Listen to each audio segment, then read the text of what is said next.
Bismillah, wa salatu wa salam ala rasulillah. Dans cette vidéo, je vais donner par des exemples la façon d'exploiter le tableau d'avancement d'une réaction chimique. Le tableau d'avancement d'une réaction chimique permet de déterminer les quantités de matière, des réactifs et des produits du début jusqu'à la fin de la réaction. Maintenant, je vais donner des exemples, mais loin de la chimie, pour comprendre l'utilité du tableau d'avancement d'une réaction. Exemple 1.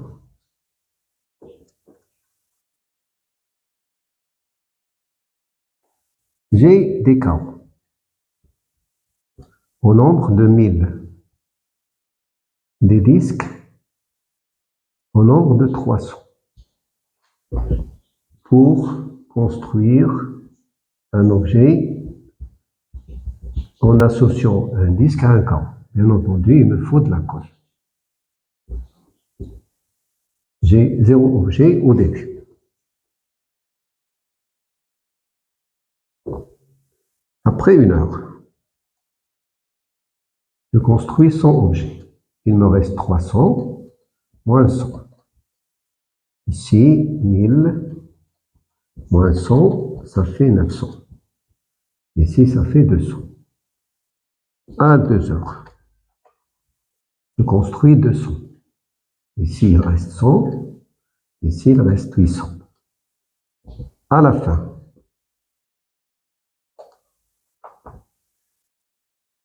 je construis 300. Ici, 0. Ici, 700. Donc, maximum que je construis de cet objet, c'est 300. Et qui a limité la fabrication de cet objet, ce sont les disques. Parce qu'à la fin, il ne reste plus de disques. Tandis que les carreaux sont en excès. Alors, les disques sont l'élément limitant de cette fabrication. Alors maintenant, ce que je vais faire, c'est remplacer les valeurs par des lettres. Ici, petit a, petit b, au cours de la fabrication. Ici, j'ai fabriqué x, ici b moins x, a moins x. À la fin, je l'appelle x max, maximum de ce que je peux fabriquer. Ici, b moins x max. Ici, a moins x max. Alors, à partir de ces valeurs, comment je peux savoir quel est l'élément qui est limitant, quel est l'élément qui est en excès? Alors, je pose des hypothèses. A moins x max est égal à 0, et je tire x max est égal petit a. B moins x max est égal à 0, x max est égal à petit b. Dans notre exemple, on a pris petit a égal à 1000. Petit b égale à 300. On a trouvé que les disques sont limitants. Les carrés sont en excès.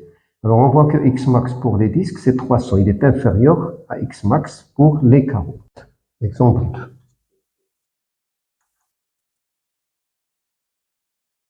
Je vais prendre 2 carreaux à associer avec un disque pour former cet objet-là. Le disque et 2 carreaux.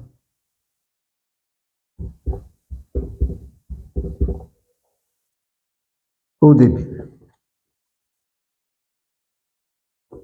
j'ai 1000 carreaux, 300 disques et 0 objet à 1 heure. Je construis par exemple 100. Il me reste ici 300 moins 100, ça fait 200. Ici, il me reste 1000 moins 2 fois 100, parce que chaque objet, il consomme 2 carreaux.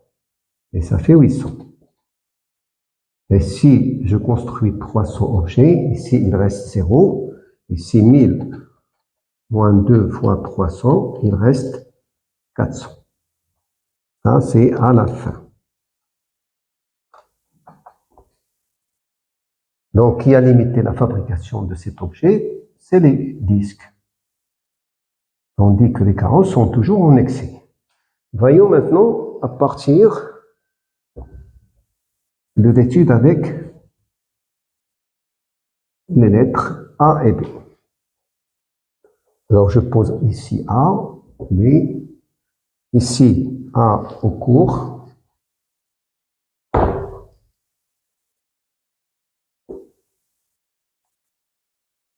Je suppose que je fabrique X. Ici, je vais mettre B moins X, B moins A moins 2X.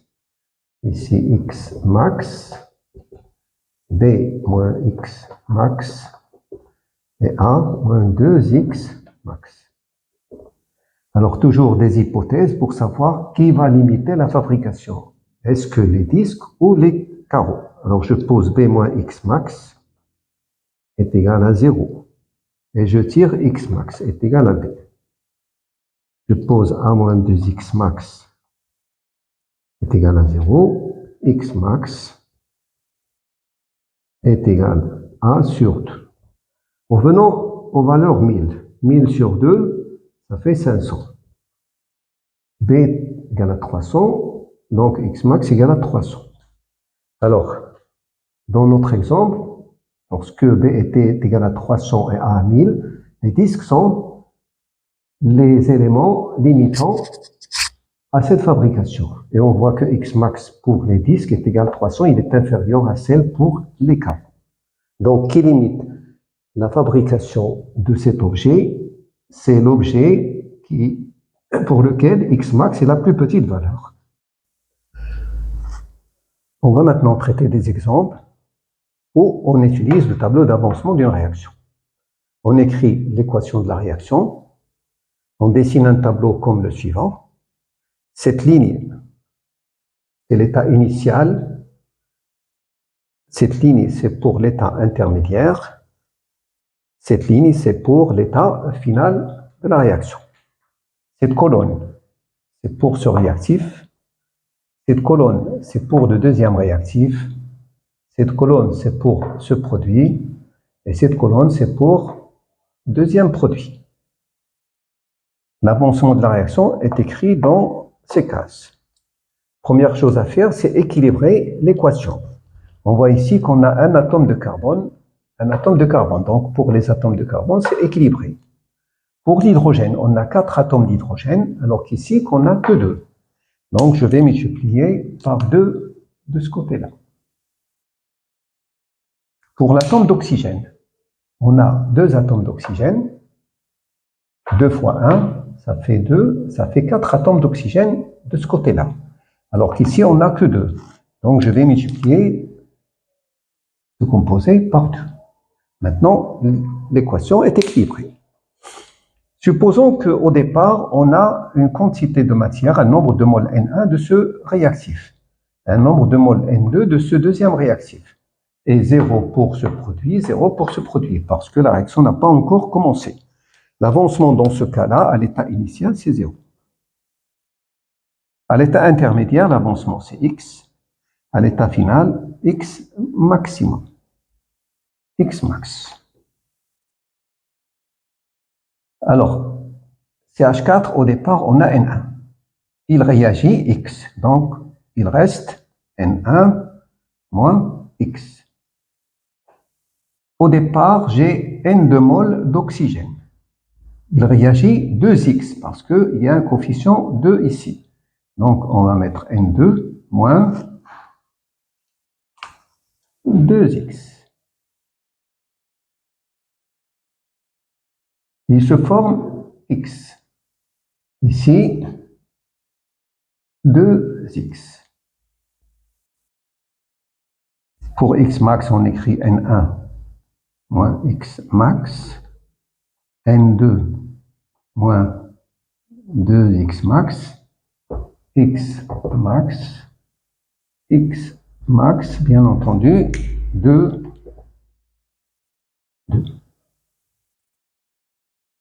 Alors, ce qu'il y a dans ce tableau, c'est des quantités de matière, des réactifs, et des produits à différents instants, à l'état initial, à l'état intermédiaire et à l'état final. Toutes ces quantités qu'il y a dans le tableau sont en mol. Voilà, on va se poser des questions. On va prendre N1 égale 0,2 mol. N2 égale 0,5 mol. Première question, quel est le réactif limitant? Deuxième question, quelle est la masse d'eau formée? La masse molaire de l'eau égale 18 grammes par mol. Troisième question, quel est le volume du gaz CO2 formé?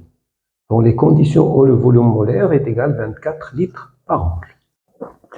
Pour la première question, quel est le réactif limitant? Alors, on va supposer que CH4, c'est un réactif limitant. Ça veut dire il ne reste pas à la fin de la réaction. Et on va poser N1 moins Xmax égale à 0. Et on va chercher Xmax. De même, on va supposer que O2 est un réactif limitant et on pose N2 moins 2Xmax est égal à 0. Et on va chercher Xmax. Et on compare Xmax à partir de cette équation et Xmax à partir de cette équation. Donc la plus petite valeur de Xmax correspond au vrai réactif limitant. Première question, on suppose CH4 limitant. On pose N1 moins Xmax égale à 0, d'où Xmax est égal, N1 est égal à 0,2 mol. On suppose O2 limitant. On pose N2 moins 2Xmax égale à 0, d'où Xmax égale N2 sur 2 est égal à 0,5 sur 2 égale 0,25 mol. Alors on constate que 0,2 est inférieur à 0,25, donc le réactif limitant est CH4. L'oxygène est donc un réactif en excès. Pour la deuxième question, quelle est la masse d'eau formée? La masse molaire d'eau est égale à 18 grammes par mol. Voilà la case qui correspond à la quantité de matière d'eau formée à l'état final. Donc le nombre de moles d'eau formés à l'état final est égal à 2Xmax. Deuxième question. On a la quantité de matière de H2O formée est égale à 2Xmax. Et on sait que N de H2O est égal à la masse sur la masse molaire. D'où M sur grand M sur la masse molaire égale 2Xmax. Et petit m est égal à 2Xmax fois la masse molaire de H2O. Application numérique, M égale 2 fois 0,2, ce qui est égal à Xmax, fois 18, la masse molaire est égale à 7,2 grammes. Pour la troisième question, quel est le volume du gaz CO2 formé dans les conditions où le volume molaire est égal à 24 litres par mol? Voilà la case qui correspond au nombre de moles de CO2 formés à l'état final. Donc le nombre de moles formés, la quantité de matière de CO2 formée est égale à Xmax. Troisième question, la quantité de matière de CO2 formée est égale à Xmax. Et on sait que N de CO2 égale le volume de CO2 puisque c'est un gaz sur le volume molaire. D'où V de CO2 sur Vm est égal à Xmax. Et V de CO2 égale Xmax fois Vm. Application numérique, V de CO2 est égal à 0,2 fois 24 est égal à 4,8 litres. Exemple 2.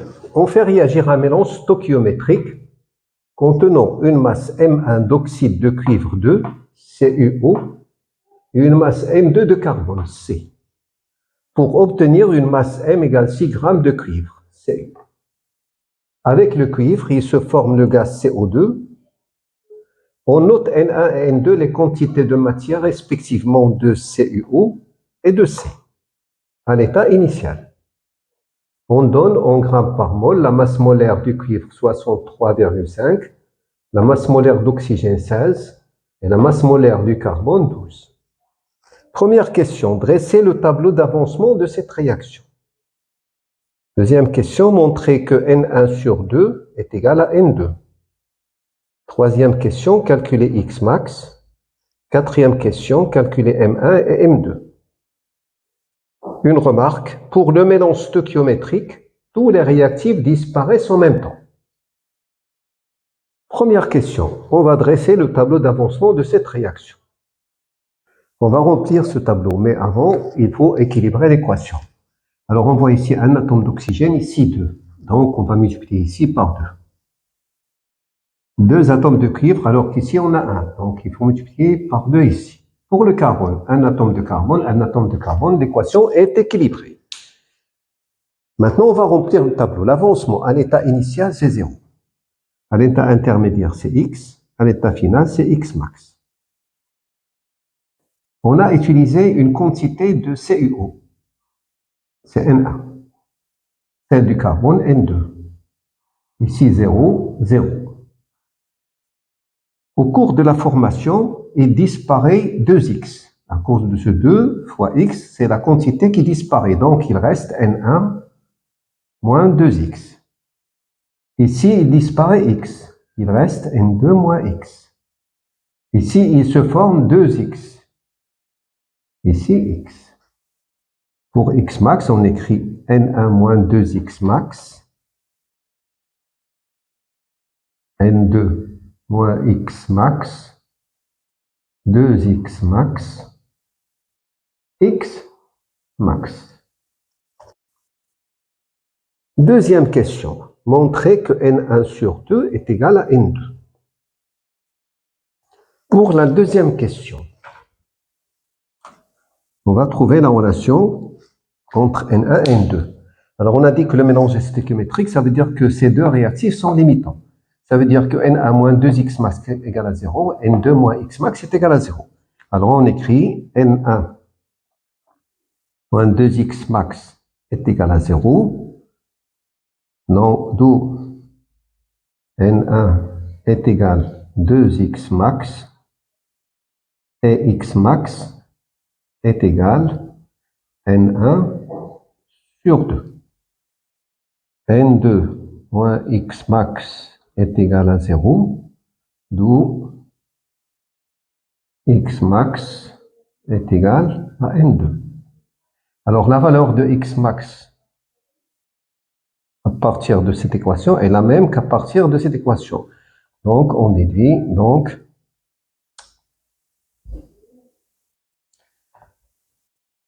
N1 sur 2 est égal à N2.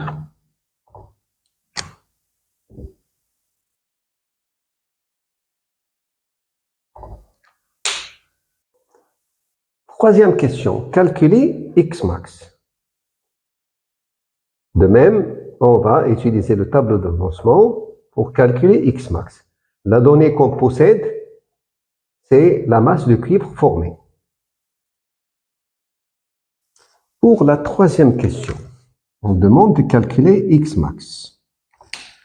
Alors, dans cette case, on a la quantité de matière de cuivre formée à la fin de la réaction.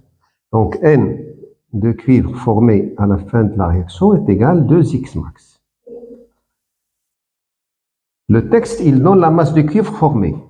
Donc, cette quantité, c'est la masse, grand M, petit m, sur la masse molaire de cuivre.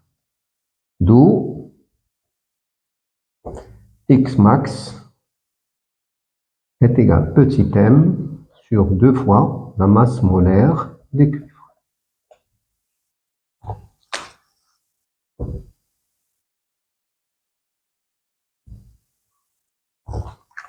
Application numérique.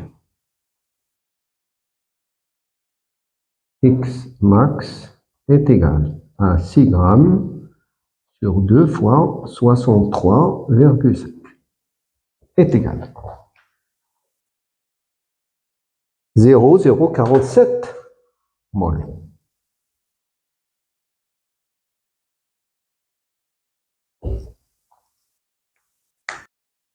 Quatrième question, calculer M1 et M2. Pour la quatrième question,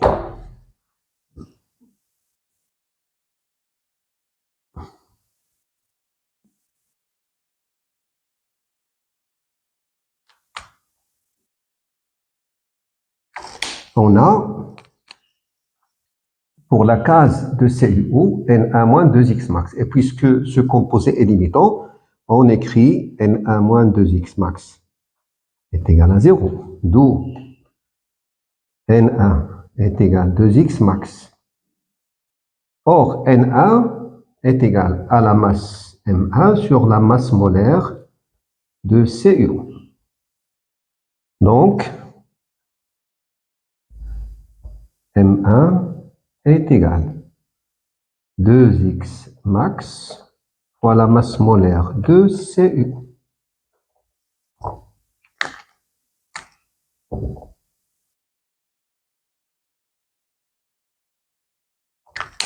Application numérique.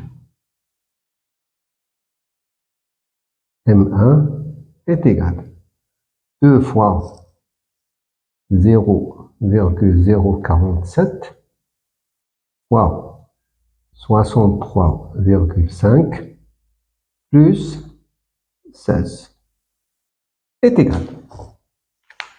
Dans l'application numérique, il donne. Alors, 2 fois 0,047 fois 63,5 plus 16. Ça donne 7,47 grammes.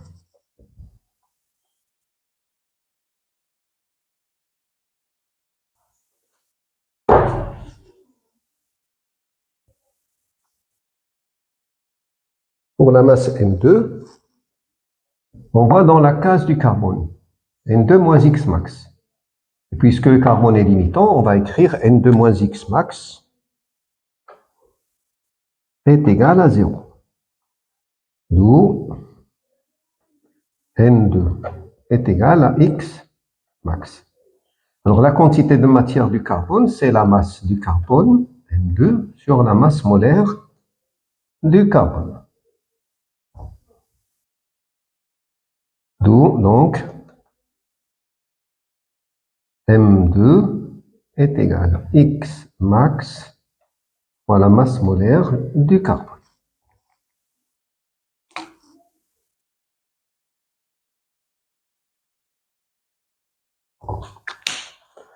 Application numérique. M2 est égal à 0,047 fois 12, qui est égal.